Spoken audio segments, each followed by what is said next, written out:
नमस्कार।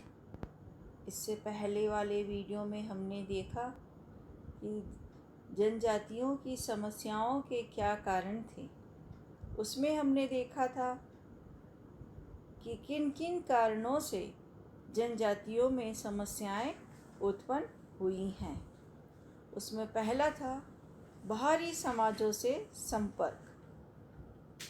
जैसे ही जनजातियां बाहरी समाजों के संपर्क में आई या सभ्य समाजों के संपर्क में आई तो ये समस्या का एक मूल कारण था, क्योंकि इस संपर्क के फलस्वरूप हिंदू संस्कृति के साथ साथ पाश्चात्य संस्कृति का भी इन पर बहुत अधिक प्रभाव पड़ा और इनके प्रभाव से, दोनों जनजातियों के प्रभाव से इनके रहन सहन खान पान में पूर्णता भिन्नता आई और इनके कारण भी अनेक समस्याएं उत्पन्न हुई।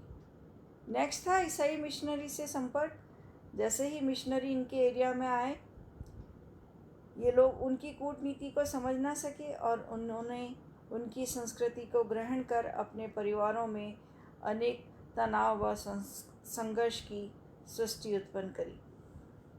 फिर है नव्य शासन व्यवस्था या नवीन शासन व्यवस्था। जैसे ही हमें स्वतंत्रता प्राप्त हुई, स्वतंत्रता प्राप्त होने के पश्चात हमारा संविधान निर्माण हुआ। संविधान निर्माण होने के पश्चात हमने देखा कि नई नई नीतियाँ बनी और नई नीतियों के कारण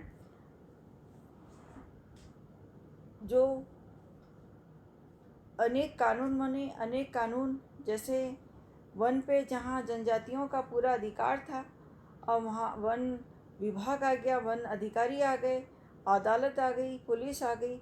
इससे इनके मन में बहुत ज़्यादा हीन भावना उत्पन्न हुई।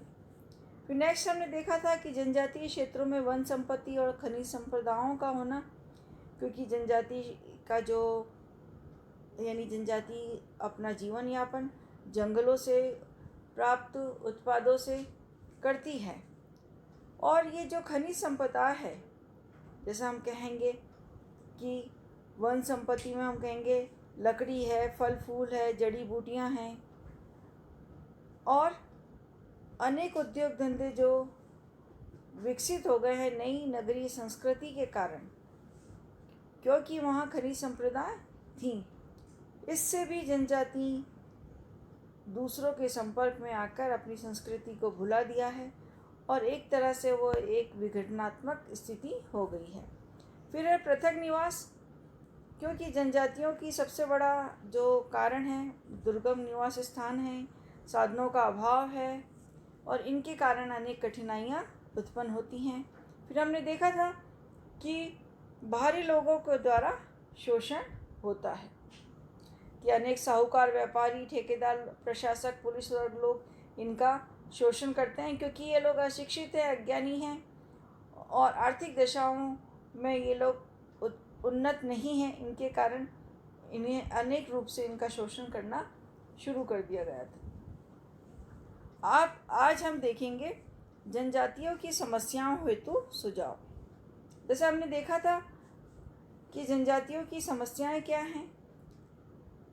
अगर इन समस्याओं का निराकरण करना है तो हमें मूल रूप से इस बात पर देखना पड़ेगा, इस बात को देखना पड़ेगा कि किन कारणों से ये समस्याएं उत्पन्न हुई और उन्हीं कारणों को दूर करने का प्रयास करना पड़ेगा।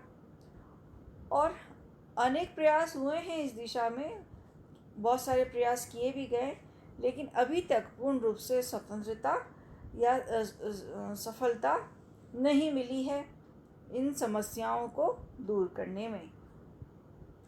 यदि हम देखें आर्थिक समस्याओं से संबंधित जो सुझाव थे कि आर्थिक समस्याओं को सुधारने के लिए हमें क्या प्रयत्न करना चाहिए।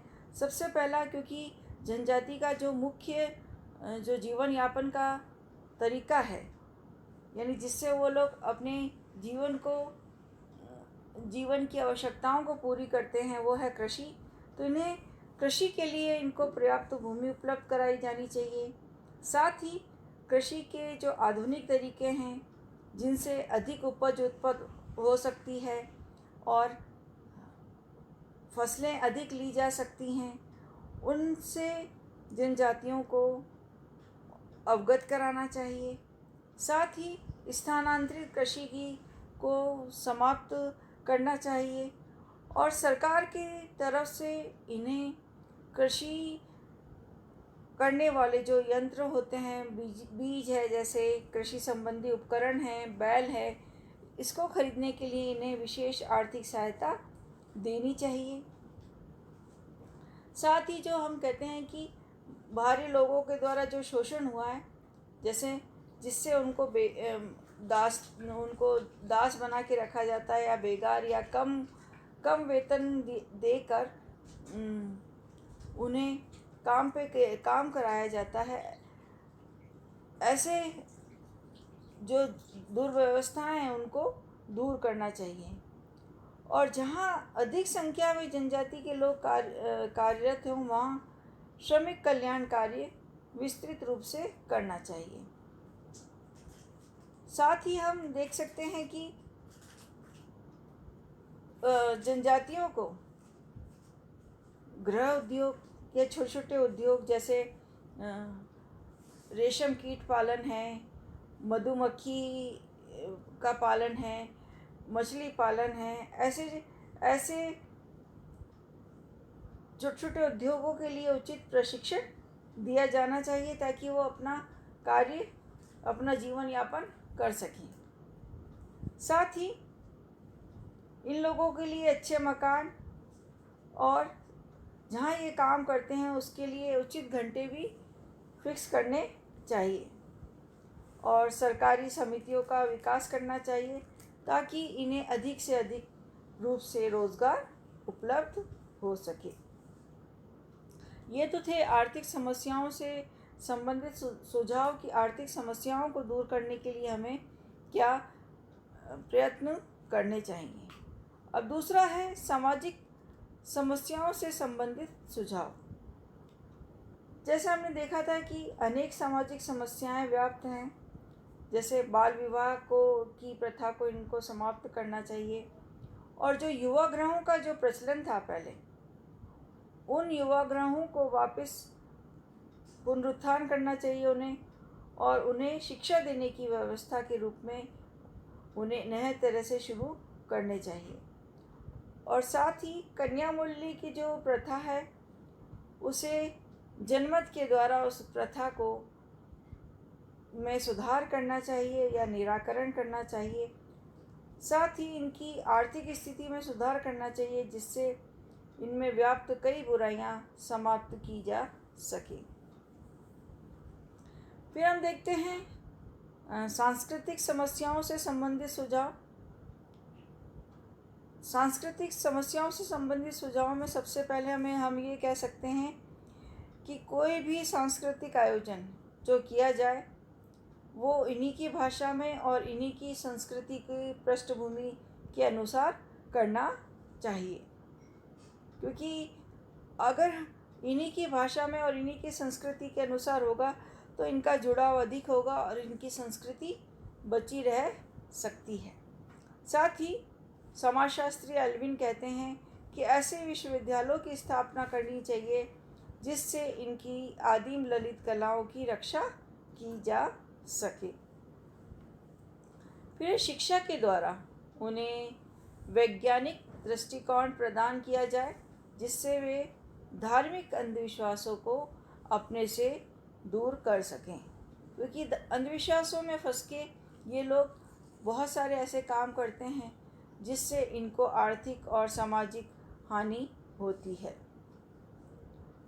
फिर नेक्स्ट हम देखते हैं शैक्षिक समस्याओं से संबंधित सुझाव। शैक्षिक समस्याओं को दूर करने के लिए यह एफर्ट करना चाहिए कि जनजातियों के लोगों को उन्हीं की भाषा में शिक्षा प्रदान करनी चाहिए ताकि वे लोग समझ सकें और उस शिक्षा के प्रति उनको ज़्यादा कठिनाइयाँ ना आए, अपनी ही संस्कृति को से वो लोग जुड़े रहें, ताकि वो अधिक से अधिक लोग शिक्षा को प्राप्त कर सकें। शिक्षा के साथ साथ जो भी मनोरंजन किया जाए वो उन्हीं की संस्कृति से संबंधित होना चाहिए, ताकि वो लोग उससे अपने आप को जुड़ा हुआ महसूस कर सकें। जैसे इनके बहुत सारे नृत्य होते हैं, जैसे गवरी एक नृत्य है, गेर एक नृत्य है, जिसमें ये लोग बहुत अधिक रूप से भाग लेते हैं। फिर है इन्हें शिक्षा तो के साथ साथ ऐसी व्यावसायिक ट्रेनिंग दी जानी चाहिए या प्रशिक्षण की सुविधाएं दी जानी चाहिए, जिससे इनको शिक्षा प्राप्त करने के पश्चात इन्हें बेकारी का सामना ना करना पड़े। जैसे हम कहते हैं कि कृषि के नए उन्नत तरीके की कौन कौन सी कृषि किस समय कौन कौन सी उपज की जा सकती है, या कौन सा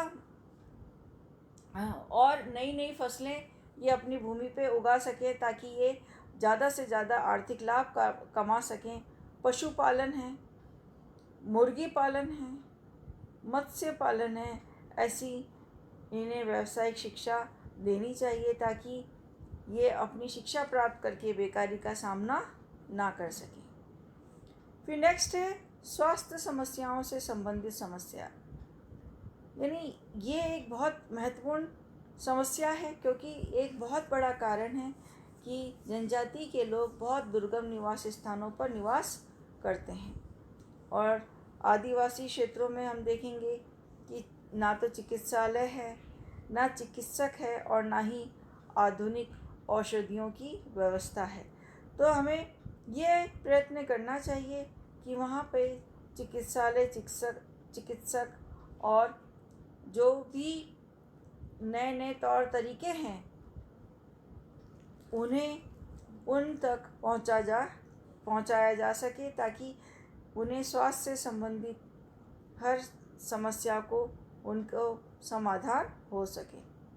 फिर है जनजातीय बालकों को पौष्टिक आहार और विटामिन की गोलियां उपलब्ध करानी चाहिए।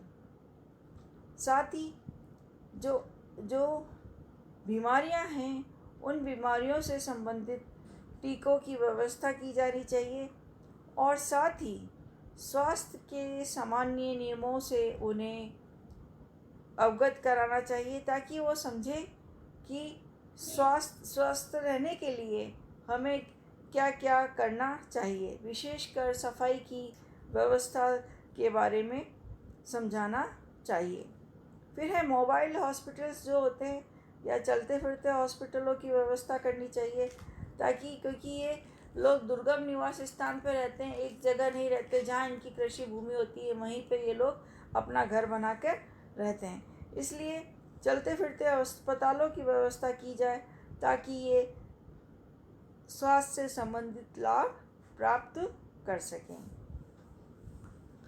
उसके पश्चात हम देखते हैं स्कूलों, पंचायत गृहों और युवा गृहों में भी स्वास्थ्य से संबंधित जो दवाइयाँ हैं उनका भी प्रबंध किया जाना चाहिए। इस प्रकार हम देखते हैं कि ये सुझावों के द्वारा हम जनजातियों की समस्याओं को कम अवश्य कर सकते हैं। धन्यवाद।